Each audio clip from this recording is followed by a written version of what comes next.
What's up, guys? This is Hitch Good, and today we're telling you everything that you need to know about Battlefield 2042's 3.2 update and begging the question, is 2042 worth playing after this massive update? So I've been waiting for this since the game came out, really. In this video, I'll be going over what those changes are, how they affect the gameplay and overall feel, and then over the time, I'll offer a few fixes of my own to make this game even better. Now, the most anticipated and largest change that I just didn't think DICE would have the humility to do is bringing back the class system, which I think is absolutely fantastic.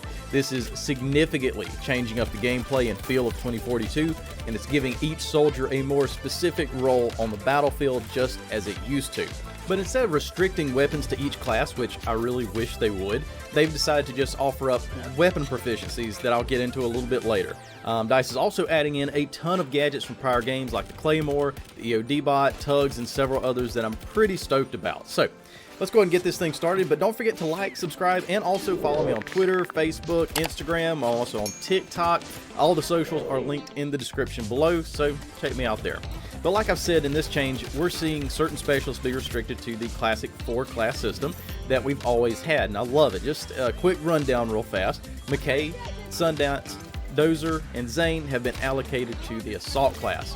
For the Support class, we have Angel, Falk, and Irish. The Engineer class has Liz, Boris, and Andrew Tate. I mean, Crawford, but we all really know who this is, right? But finally, the Recall class has been assigned Casper, Raul, Pike, and one more Season 4 specialist that is on the way but hasn't just been announced yet. Now don't leave, there is a ton more to this system, more than just which specialist you can choose. We're going to break down each of these classes and what proficiencies they get, gadgets, and throwables. Now just to note, when it comes to throwables, all classes have been given the frag, the smoke, and the incendiary grenade, and you can use these across the board. The EMP grenades have only been made available to the Support, Engineer, and Recon class. Now, let's get into weapon proficiencies and gadgets. I do wish DICE had just restricted these classes when it comes to weapons to encourage players to, stay in their role, but I understand it gives freedom, but in that, it also can create a lot more randomness to the game and negate the whole class system in itself. If they don't eventually restrict these weapons to each class, I hope to see stronger weapon proficiencies, or better yet, weapon debuffs for any firearm that's being ran outside of the class that it was really intended for. So, starting off with the Assault class proficiency, when you're playing with McKay, Sundance, Dozer, or Zane, Assault rifles have 3 extra magazines. Now, considering Assault players will not also serve the role of medic, I find these 3 extra magazines to possibly be a waste, since Assault players won't have the same survivability on the battlefield that they once had, and therefore less opportunity to really use up all that ammo. But they may have balanced that out with giving the Assault class a med pen with the limited uses, so we'll see how that plays out.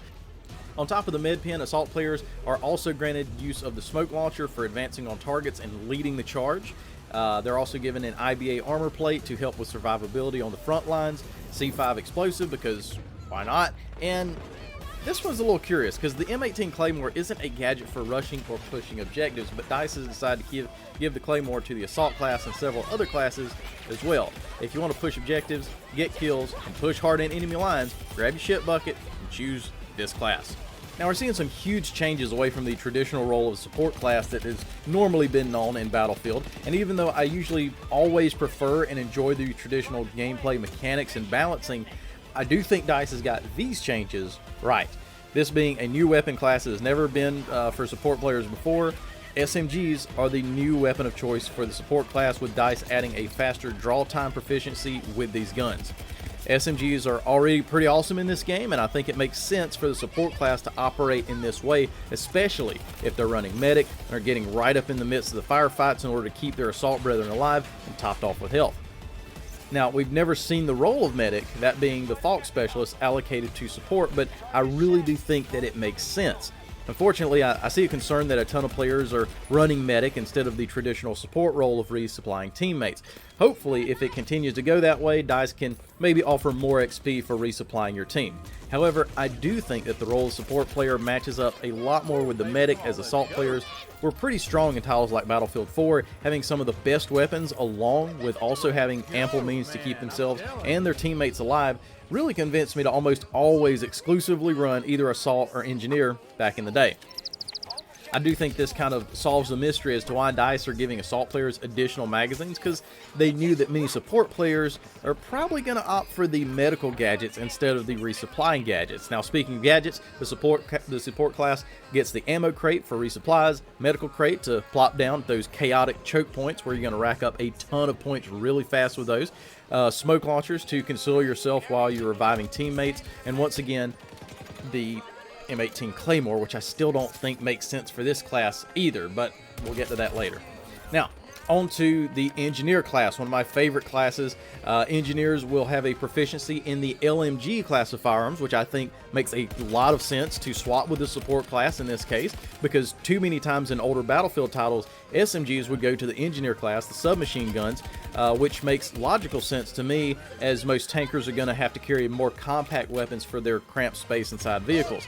However, it made terrible gameplay sense considering that most maps that had a lot of vehicles also had players rely on longer range weapons for those larger open spaces that are more preferable for vehicles. In 2042, they've fixed this by giving the LMGs to engineers, offering improved accuracy while crouched or prone. That's their proficiency, and I don't really think this makes sense since the proficiency is only activated in certain circumstances, while the proficiencies for other classes are active all the time.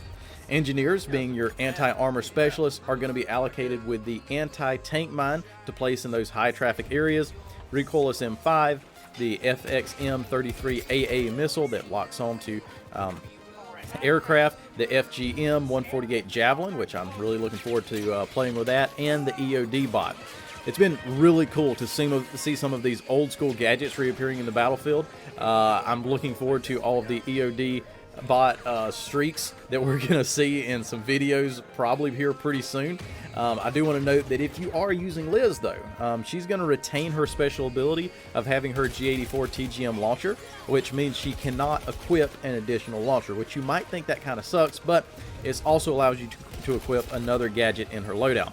And finally, we have the Recon class, who are, of course, proficient in sniper rifles. This proficiency allows immediate and constant steady scope, which sounds kind of boring to me, really. I don't know what else they could have done, to be honest. I mean, maybe they could do a faster ADS, but that's really only for a minority of the Recon community that want to quick scope and run around. Probably faster reloading would be better than this, or maybe decreased time to rack the bolt after every shot. Now, once again, I think these proficiencies are really just blatantly too weak as they stand, and we need either more buffs for using them or nerfs when using them outside of their intended roles. Recon gadgets.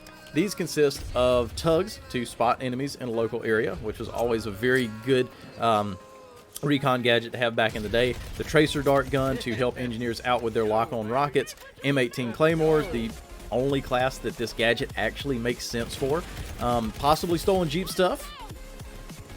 Proc sensor to also spot enemies on the map, and a SOFLAM as another assist to engineers with lock-on rocket launchers. Now, there's already been some apprehension about these new gadgets, saying they're too OP, and especially the rocket launchers against vehicles, and I get that. I really do want vehicles to be viable in this game, to be strong, that when you see a tank, it's like, oh crap, that's a tank. You're supposed to be afraid of it. It's a tank.